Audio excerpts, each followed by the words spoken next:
Hello friends, this is Ritu and welcome to study more knowledge. तो previous year questions की series में आपका बहुत बहुत स्वागत है। और प्रीवियस ईयर क्वेश्चंस में हम कुछ पेपर्स को कवर कर चुके हैं। तो आज हम करने वाले हैं दिसंबर 2018 में पेपर सेकंड का एसएसटी सॉल्यूशन, सोशल साइंस का सीटेट का सॉल्यूशन आज हम करने वाले हैं। तो शुरुआत करते हैं आज की क्लास की। तो सोशल साइंस में आप जानते हैं कि 60 क्वेश्चंस आते हैं। तो 30 क्वेश्चंस हम इस वाले वीडियो में कवर करेंगे और 30 क्वेश्चंस हम नेक्स्ट वीडियो में कवर करेंगे। तो फर्स्ट क्वेश्चन देख लेते हैं। स्थल का एक संकरा भाग जो दो बड़े स्थलीय भागों को एक दूसरे से जोड़ता है उसे क्या कहते हैं? A narrow strip of land joining two land masses is known as. तो एक नैरो स्ट्रिप है लैंड की जो कि टू लैंड मासेस, दो बड़े स्थलीय भागों को जोड़ती है एक दूसरे से, उसे क्या कहा जाएगा? यहाँ पर ध्यान देने वाली बात यह है कि यहाँ बात हो रही है स्थल की, ना कि जल की। तो इसीलिए इसे जल संधि से कंफ्यूज नहीं करना है।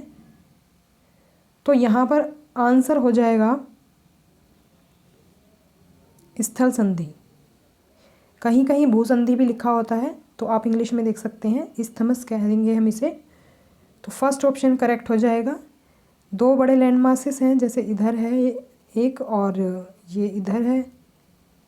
तो इन दोनों को ये एक छोटा सा रास्ता आप कह सकते हैं, या जो भी है भूखंड है, ये इस तरह से कनेक्ट करता है। तो इसे ही हम बोलते हैं, बीच वाले पार्ट को बोलते हैं हम स्थल संधि। आप इसे गूगल पर भी देख सकते हैं, तो आपको एक बेहतरीन उदाहरण मिलेगा पनामा स्थल संधि का, जो कि नॉर्थ अमेरिका और साउथ अमेरिका को जोड़ती है। तो वो बेस्ट ऑप्शन रहेगा स्थल संधि को समझने के लिए। तो नेक्स्ट क्वेश्चन देख लेते हैं। निम्नलिखित में से कौन सा महाद्वीप आकार में सबसे छोटा है? Which one of the following continents is smallest in size? तो इसमें हो जाएगा ऑस्ट्रेलिया। ऑस्ट्रेलिया कंटिनेंट है जो सबसे छोटा है साइज़ में। और सबसे बड़ा कौन सा है? सबसे बड़ा है एशिया और सेकंड लार्जेस्ट है अफ्रीका। तो ये हो जाएगा इसका आंसर ऑस्ट्रेलिया। उच्च प्राथमिक स्तर पर सामाजिक विज्ञान में शामिल है। तो बेसिकली हमसे सब्जेक्ट्स पूछे हैं, सामाजिक विज्ञान में कौन कौन से सब्जेक्ट्स आते हैं, तो ये आपको रट लेना है अच्छे से, क्योंकि इससे रिलेटेड क्वेश्चन ज़रूर आता है। At the upper primary stage social science comprises of. तो क्या क्या शामिल होते हैं इसमें? History, geography, political science and economics. तो हिंदी में देख लेते हैं, इतिहास, भूगोल, राजनीति विज्ञान और अर्थशास्त्र। तो ये 4 विषय शामिल होते हैं सामाजिक विज्ञान में उच्च प्राथमिक स्तर पर। तो कभी कभी इसमें कन्फ्यूज़न भी क्रिएट किया जाता है। जैसे यहाँ पर देखिए, एक ही सब्जेक्ट हटा दिया गया है, समाजशास्त्र ऐड कर दिया है। तो आपने कभी समाजशास्त्र पढ़ा है 6 to 8 क्लास में? नहीं पढ़ा है ना। तो हमने पढ़े हैं सिर्फ ये 4 सब्जेक्ट्स, तो यही आ जाएंगे एसएसटी में। मनोविज्ञान भी नहीं पढ़ाया जाता उसमें। तो एसएसटी में ये 4 सब्जेक्ट शामिल होते हैं। तो अभी जो राजनीति विज्ञान है, जो पॉलिटिकल साइंस है, इसको बोला जाता है सामाजिक और राजनीतिक जीवन, क्योंकि हमारी सोशल लाइफ भी इसमें होती है। तो सामाजिक और राजनीतिक जीवन भी इसे बोला जाता है। नेक्स्ट क्वेश्चन है, आगमनात्मक अधिगम निम्नलिखित में से किस विधा का विरोधाभासी है? कॉन्ट्राडिक्टरी हमसे पूछा है कि आगमनात्मक अधिगम किसका कॉन्ट्राडिक्टरी है? तो ये हो जाएगा आपका इसमें व्याख्यानात्मक शिक्षण। क्योंकि व्याख्यानात्मक शिक्षण में क्या होता है, शिक्षक व्याख्या करते हैं इसमें और छात्र जो होता है निष्क्रिय होता है, मतलब श्रोता बनकर वो सारी जो भी शिक्षक बताता है वो व्याख्यान को सुनता है। तो इसे क्या करते हैं हम उच्च कक्षाओं में यूज़ करते हैं। जबकि आगमनात्मक शिक्षण में क्या होता है, आगमनात्मक अधिगम में क्या होता है, इसमें हम विशेष तथ्यों से सामान्य की ओर जाते हैं, विशेष तथ्यों से सामान्य तथ्यों के हम जाते हैं। इसमें ज्ञात से अज्ञात आप कह सकते हैं। तो इसका ऑप्शन हो जाएगा 4th। दिए गए कथनों ए और बी को पढ़िए और सही उत्तर का चयन कीजिए।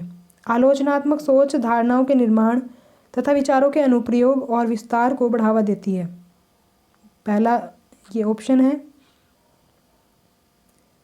तो ये बिल्कुल सही है। आलोचनात्मक सोच क्या होती है, ये होती है critical thinking. Critical thinking basically क्या होती है, क्रिटिकल थिंकिंग को हम कहेंगे जो डीप नॉलेज, मतलब डीप थिंकिंग जो होती है, गहराई से जो सोचता है कोई, उसको बोला जाता है क्रिटिकल थिंकिंग।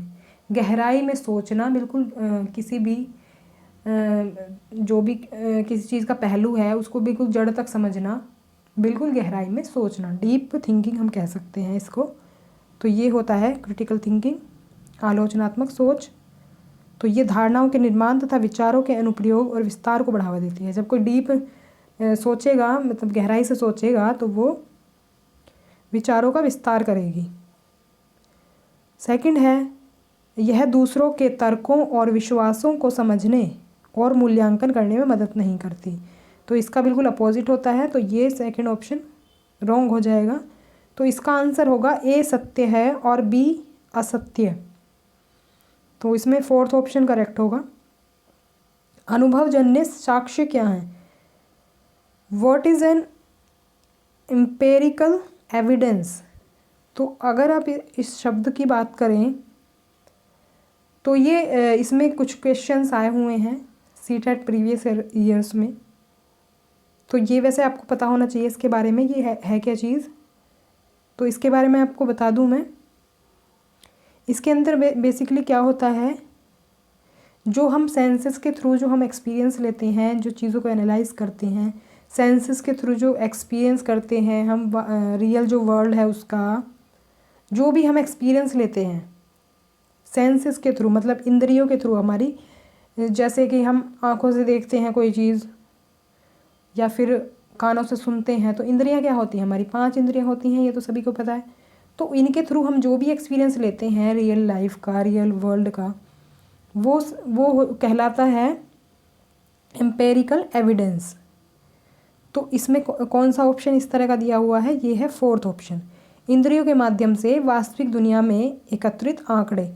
तो हम डेटा कलेक्ट करते हैं इंद्रियों के माध्यम से, जो भी डेटा हमारा कलेक्ट होता रहता है हमारे सेंसेस के थ्रू।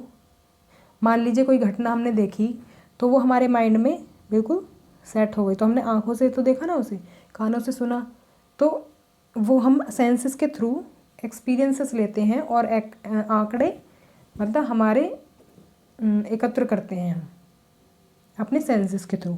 तो ये कहलाता है एम्पेरिकल एविडेंस। बस आपको ये चीज़ याद रखनी है, इससे रिलेटेड ही क्वेश्चन आएगा ज़्यादातर। नेक्स्ट क्वेश्चन है, भौतिक विशेषताओं के मॉडल प्रतिकृतियाँ शिक्षण के लिए सबसे अधिक उपयुक्त हैं। The models replicas of physical features are most suitable for teaching। तो सबसे उपयुक्त क्या है इसमें, भौतिक विशेषताओं के मॉडल के लिए, मॉडल शिक्षण के लिए। तो ये रहेगा जियोग्राफी, मतलब भूगोल। तो इसमें हम क्या करते हैं, भूगोल शिक्षण में ही हम क्या करते हैं, हम कुछ चीज़ों का यूज़ करते हैं, मॉडल्स वगैरह का, ये कंपास, ग्लोब, मानचित्र, तो हम इन चीज़ों का यूज़ करते हैं। तो ये भौतिक विशेषताएं हो गई एक तरह से। तो सेकंड ऑप्शन इसमें बिल्कुल करेक्ट हो जाएगा। बाकी चीज़ों में तो हम थ्योरी ही पढ़ लेते हैं, तो इसमें हो जाएगा सेकंड ऑप्शन करेक्ट। स्थानीय समाचार पत्र से मौसम की जानकारी का संग्रह किस प्रकार का स्रोत है? तो एक बार आया था कि मौसमी जो उपकरण होते हैं उनसे जो एकत्रित डेटा होता है वो किस में आता है? तो वो आता था प्राथमिक में, क्योंकि वो डायरेक्ट जो उपकरण था वो डायरेक्ट मौसम की जानकारी हमें दे रहा था, तो वो हो गया प्राइमरी, प्राथमिक। अब इसमें हमसे पूछा है स्थानीय समाचार पत्र से मौसम की जानकारी का संग्रह, लोकल न्यूज़पेपर से, तो ये कौन से में आ जाएगा? ये आ जाएगा सेकेंडरी में। सेकेंडरी में क्यों आएगा? क्योंकि हम न्यूज़पेपर से कलेक्ट कर रहे हैं ना मौसम की जानकारी, तो ये सेकेंडरी में आ जाएगा। मतलब सेकंड हैंड हमें जानकारी मिल रही है कोई, पहले वो समाचार पत्र में आई। अगर वो कोई संवाददाता है, अगर वो वहीं से अपनी रिकॉर्डिंग कर रहा है, वहीं से हमें लाइव दिखा रहा है, तो वो हो जाएगा प्राइमरी सोर्स में। लेकिन अब हम अगर समाचार पत्र से हम तक पहुंच रही है जानकारी, तो वो सेकेंडरी हो जाएगी, तो ये सेकेंडरी में आएगा। सेकंड ऑप्शन इसमें करेक्ट होगा। तो प्राइमरी और सेकेंडरी मैंने आपको अच्छे से बताए हैं पहले भी। प्राइमरी में जो जानकारी आंखों देखी होती है, प्रत्यक्ष जो घटना देखी हुई होती है, वो हमारी प्राइमरी में आती है। और जो जानकारी सेकंड हैंड मतलब किसी दूसरे के थ्रू हमें मिलती है, वो आपकी सेकेंडरी में आ जाती है। तो इस पर तो क्वेश्चन ज़रूर आता है एसएसटी में, इस पर हर क्वेश्चन पेपर में मैंने क्वेश्चन देखा है, तो ये आपको अच्छे से याद होना चाहिए। सीखने की अक्षमता वाले विद्यार्थी किस प्रकार की कक्षा में अन्य छात्रों के साथ सीखते हैं? तो किस तरह की कक्षा में सीखते हैं एक साथ? तो ये सीखते हैं समावेशी कक्षा में। तो समावेशी के बारे में आपने पहले भी पढ़ा है। इंक्लूसिव एजुकेशन क्या होती है? इसमें सभी प्रकार के बच्चे होते हैं, सभी वर्गों के बच्चे होते हैं, चाहे वो सीखने में अक्षम हो, सक्षम हो, या फिर कोई दिव्यांग हो, कोई प्रतिभाशाली हो। तो सभी तरह के बच्चे जो पढ़ने में वीक हों, होशियार हों, मतलब इंटेलिजेंट हों, तो सभी तरह के बच्चे आते हैं समावेशी शिक्षा में। मतलब समावेशी शिक्षा जो होती है उसमें सभी बच्चे एक साथ शिक्षा ग्रहण करते हैं और समान अवसर मिलते हैं सभी को। तो इसमें क्या होता है, छात्रों के अंदर हीन भावना नहीं आती, तो ये सबसे अच्छी एजुकेशन मानी जाती है। नेक्स्ट क्वेश्चन देख लेते हैं। निम्नलिखित सिद्धांत किसने दिया है? सभी बच्चे विकास के समान अनुक्रम से गुजरते हैं, लेकिन विभिन्न दरों से, इसलिए शिक्षक को पूरी तरह से कक्षा के लिए नहीं बल्कि व्यक्तिगत बच्चों और छोटे समूहों के लिए गतिविधियों की योजना बनानी चाहिए। तो ये थ्योरी पूछी है हमसे। थ्योरी ये किसने दी है? सिद्धांत किसने दिया है? ये सिद्धांत दिया है जीन पियाजे ने। तो जीन पियाजे ने क्या कहा था? तो जीन पियाजे ने एक सिद्धांत दिया था, एक थ्योरी दी थी, उसका नाम है संज्ञानात्मक विकास। तो ये एक तरह से विकास का सिद्धांत ही माना जाता है। संज्ञानात्मक विकास के ऊपर इन्होंने रिसर्च की थी और अपने ही बच्चों पर एक्सपेरिमेंट किया था। एक्सपेरिमेंट मतलब रिसर्च ही कह सकते हैं एक तरह से।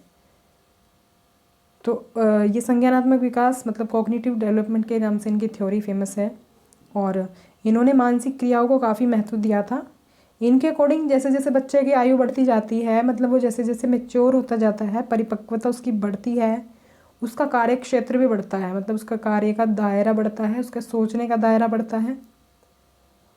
और पहले वो थोड़े इजी उदाहरणों से सीखता है, और लेकिन जैसे जैसे बड़ा होता है तो वो डिफ़िकल्ट टास्क भी करने लगता है। क्रिटिकल थिंकिंग भी उसकी डेवलप होने लगती है, मतलब उसकी जो सोच है वो थोड़ी विस्तारवादी हो जाती है बड़े होने के साथ साथ। मतलब वो रीजनिंग एबिलिटी भी उसमें डेवलप हो जाती है, बड़ी बड़ी कैलकुलेशन करने लगता है मैच्योरिटी बढ़ने के साथ साथ। तो उसकी जो एबिलिटी होती है रीजनिंग वगैरह करने की, वो भी डेवलप होती जाती है मैच्योरिटी के साथ साथ। तो उन्होंने ही विकास का ये सिद्धांत दिया था। तो जैसे कि इन्होंने कहा है, विकास के समान अनुक्रम से गुजरते हैं लेकिन विभिन्न दरों से गुजरते हैं, इसलिए शिक्षक को पूरी तरह से कक्षा के लिए नहीं बल्कि व्यक्तिगत बच्चों और छोटे समूह के लिए गतिविधियों की योजना बनानी चाहिए। मतलब उनका कहने का मतलब है कि छोटे छोटे समूह बनाने चाहिए, ऐसा नहीं कि बिल्कुल समान तरह से सबको देखना चाहिए। मतलब हर बच्चे की ज़रूरत के हिसाब से उसको सिखाना चाहिए, ये इनका कहना था। कक्षा में सहकारी शिक्षा को बढ़ावा देने के लिए एक शिक्षक को चाहिए। तो सहकारी शिक्षा क्या होती है? कोऑपरेटिव लर्निंग, सहकारी शिक्षा। तो इसको बढ़ावा देने के लिए शिक्षक को क्या चाहिए, क्या करना चाहिए? इसमें शिक्षक को छात्रों को बहस व चर्चाओं में लगाना चाहिए। बहस और चर्चा का मतलब क्या है? डिबेट और डिस्कशन, मतलब वो डिस्कशन करेंगे तो क्या होगा, एक दूसरे से सहयोग की भावना उनमें आएगी और एक दूसरे को बेहतर समझेंगे, एक दूसरे के विचारों को जान सकेंगे और खुद ही निष्कर्ष पर पहुंचेंगे। थोड़ा सेल्फ कॉन्फिडेंस बिल्डअप होगा उनके अंदर और काफ़ी अच्छे तरीके से वो शिक्षा को ग्रहण कर पाएंगे। तो सहकारी शिक्षा को बढ़ावा देने के लिए उन्हें शिक्षक को ये करना चाहिए कि उनको डिस्कशन कराना चाहिए, उनको छात्रों को। एक आत्मनिर्देशित आत्म अनुशासित सोच जो एक उचित तरीके से गुणवत्ता के उच्चतम स्तर पर तर्क करने का प्रयास होती है, उसे कहते हैं। तो उसे क्या कहते हैं? उसे कहा जाता है आलोचनात्मक सोच, मतलब क्रिटिकल थिंकिंग। इसके बारे में अभी मैंने बताया था आपको। क्रिटिकल थिंकिंग क्या होती है? एक हाई लेवल की सोच डेवलप हो जाती है। इसमें गहराई में सोचने लगता है कोई भी इंसान, डीप नॉलेज वो लेता है किसी भी चीज़ को लेके गहरी मतलब गहराई से वो सोचने लगता है। ये जैसे कि इसमें दिया हुआ है, एक उचित तरीके से गुणवत्ता के उच्चतम स्तर पर तर्क करने का प्रयास होती है। ये उच्चतम स्तर वही हो गया, मतलब डीप थिंकिंग हो गई, किसी विषय पर, किसी भी चीज़ पर गहराई से सोचना, वही हो जाएगा एक तरह से सोच का जो उच्चतम स्तर। फोर्थ ऑप्शन इसमें करेक्ट होगा।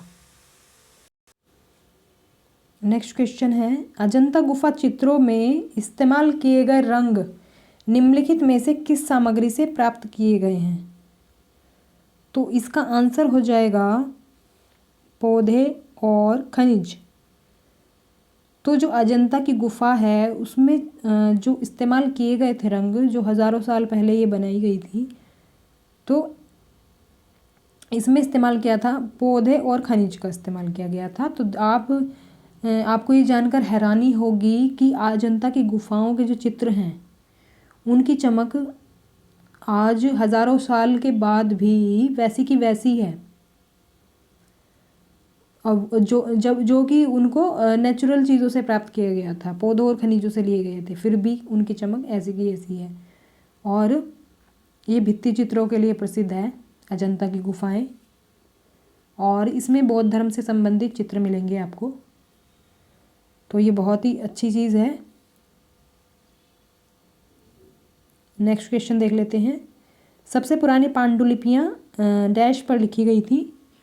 तो सबसे पुरानी पांडुलिपियाँ लिखी गई थी पाम लीव्स पर, ताड़ पत्रों पर। तो जब पहले कागज़ नहीं थे लिखने के लिए तो उस वक्त ताड़ पत्रों पर ही लिखाई की जाती थी। कोई भी चीज़ लिखनी होती थी तो ताड़ पत्रों का ही इस्तेमाल किया जाता था। तो फोर्थ ऑप्शन इसमें करेक्ट होगा। मानव इतिहास में निम्नलिखित में से कौन सी अवधि सबसे लंबी है?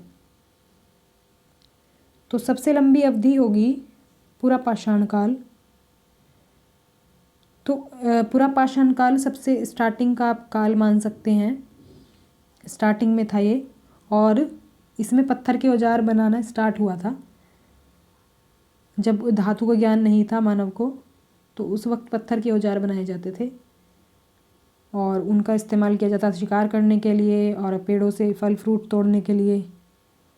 तो ये काल माना जाता है। अब से अगर हम 20-25 लाख पहले चले जाएं तो तब से वो काल शुरू होता है, और 12,000 साल पहले अगर जाते हैं तो तब तक वो काल रहता है। मतलब आप कह सकते हैं काफ़ी लंबा ये टाइम पीरियड रहा है। तो सबसे ज़्यादा लंबा रहा है ये पीरियड पूरा पाषाण काल, पैलियोलिथिक एज। फोर्थ ऑप्शन इसमें करेक्ट होगा। नीचे दिए गए कथनों ए और बी को पढ़िए, सही उत्तर का चयन करें। मेहरगढ़ पाकिस्तान के बोलन दर्रे के पास एक उपजाऊ मैदान में स्थित है। तो मेहरगढ़ का पूछा गया है कहाँ पर स्थित है ये,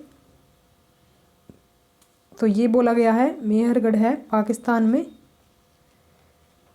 तो ये बात बिल्कुल सही है। नेक्स्ट है, यहाँ खेती और पशुपालन के साक्ष्य पाए जाते हैं। तो ये भी बिल्कुल सही है। तो दोनों ऑप्शन इसमें करेक्ट हो जाएंगे। तो यहाँ पर नवपाषाण युग के साक्ष्य मिले थे और अब ये बलूचिस्तान पाकिस्तान में है। तो यहाँ से कृषि और पशुपालन दोनों के साक्ष्य मिले थे। तो कृषि में तो क्या मिला था, गेहूँ और जौ के साक्ष्य मिले थे हमें। गेहूँ और जौ की खेती होती थी यहाँ पर, और भेड़ और बकरी और अदर जानवर यहाँ पर पाले जाते थे। दोनों सत्य हो जाएंगे। भारत के निम्नलिखित राज्यों में से किस एक राज्य में हड़प्पा के नगर सबसे बड़ी संख्या में मिले हैं। आप चाहें तो इसे मैप पर देख सकते हैं, यहाँ पर मैं पीडीएफ के साथ नहीं इंक्लूड कर पाई। तो हड़प्पा के जो सबसे बड़े नगर, मतलब हड़प्पा के जो नगर हैं ज़्यादा संख्या में कहाँ पर हैं, वो हैं गुजरात में। तो गुजरात में अब जैसे एग्जाम्पल के थ्रू आप अगर समझें तो जैसे लोथल हो गया, धोलावीरा हो गया, सुरकोटदा हो गया, तो ये सब गुजरात में ही हैं। इसके अलावा और भी हैं। ऋग्वेद मूल रूप से निम्नलिखित में से किस भाषा में रची गई थी। तो ऋग्वेद रची गई थी संस्कृत में, संस्कृत लैंग्वेज में। तो वैदिक सभ्यता जो थी, मतलब ऋग्वेद की रचना जो हुई थी वो हुई थी वैदिक काल में। तो वैदिक काल जो था उसमें वैदिक सभ्यता थी और आर्यों द्वारा जो है इसकी रचना की गई थी। आर्यों की भाषा संस्कृत थी और ये प्रमुख हिंदू धर्म ग्रंथ आप कह सकते हैं। वेद 4 होते हैं और ये सबसे पुराना वेद है ऋग्वेद। 6ठी शताब्दी ईसा पूर्व में मगध महाजनपद के पहले शासक थे। मतलब सबसे पहले शासक कौन थे मगध महाजनपद में, तो ये थे बिंबिसार। बिंबिसार थे। तो बिंबिसार ने हर्यक वंश की स्थापना की थी और बिंबिसार ही वास्तविक संस्थापक था हर्यक वंश का। मृत्यु कैसे हुई थी इनकी, इनके खुद के पुत्र ने ही इनको मार दिया था, कैद करके इनको भूखा मार दिया था। पुत्र कौन था, अजातशत्रु। तो इस क्वेश्चन का आंसर होगा सेकंड ऑप्शन। निम्नलिखित में से कौन सा बौद्ध धर्म के त्रिरत्नों में से नहीं है। तो त्रिरत्न आप जानते ही हैं, बुद्ध, संघ, धम्म। तो कौन सा नहीं है, अहिंसा। यही हमारा करेक्ट आंसर हो जाएगा। निम्नलिखित में से कौन राज्यसभा सदस्यों का चुनाव करता है। तो राज्यसभा सदस्यों का चुनाव कौन करता है, कौन करता है, एमएलएज, मतलब विधानसभा के सदस्य, मेंबर ऑफ लेजिस्लेटिव असेंबलीज। इनको ही शॉर्ट में बोल देते हैं हम एमएलएज, मतलब विधायक। तो इसमें क्या है, ये उच्च सदन होता है राज्यसभा, क्योंकि ये कभी भंग नहीं होता है। और इसमें क्या होता है, 245 सदस्य को चुनाव होता है इसमें राज्यसभा में। 12 तो राष्ट्रपति मनोनीत करते हैं और बाकी के लिए चुनाव होता है, वोटिंग होता है। और कार्यकाल होता है इनका, इसके मेंबर्स का 6 साल का। भारत द्वारा निम्नलिखित में से किस शासन प्रणाली को अपनाया गया था। Which of the following systems of government was adopted by India. तो ये हो जाएगा संसदीय और संघीय, पार्लियामेंट्री एंड फेडरल। तो हमारी शासन व्यवस्था कैसी है, संसदीय है और संघीय है।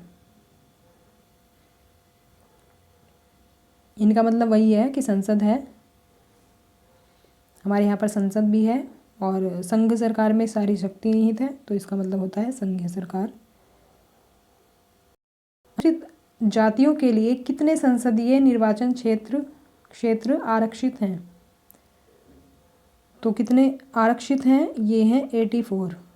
अनुसूचित मतलब शेड्यूल कास्ट जो हैं उनके लिए कितने रिजर्व हैं? 84 निर्वाचन क्षेत्र जो हैं वो आरक्षित हैं। और एसटी के लिए हैं 47। तो दोनों कैटेगरीज़ के लिए मिलाकर हो जाएगा 131, मतलब एससी और एसटी दोनों को मिलाकर हो जाता है 131 सीट्स, मतलब निर्वाचन क्षेत्र। भारत में अस्पृश्यता प्रथा के कारण निम्नलिखित में से किस मौलिक अधिकार का उल्लंघन किया जाता है? Which one of the following fundamental rights is violated due to practice of untouchability in India? तो ये जो प्रथा थी अस्पृश्यता, इसके कारण कौन से मौलिक अधिकार का उल्लंघन होता था? तो ये होता था समता या समानता का अधिकार। तो जैसा कि आप जानते हैं 14 से 18 जो आर्टिकल हैं इनमें समानता का अधिकार वाला मौलिक अधिकार है उसका वर्णन किया गया है। मौलिक अधिकार वैसे 6 होते हैं, तो अलग अलग हैं, समानता के, स्वतंत्रता के, तो कई सारे हैं, 4 तो इसी में दिए हुए हैं। तो समानता के अधिकार का उल्लंघन होता था इसमें। अस्पृश्यता का आर्टिकल कौन सा है? वो है अनुच्छेद 17, आर्टिकल 17।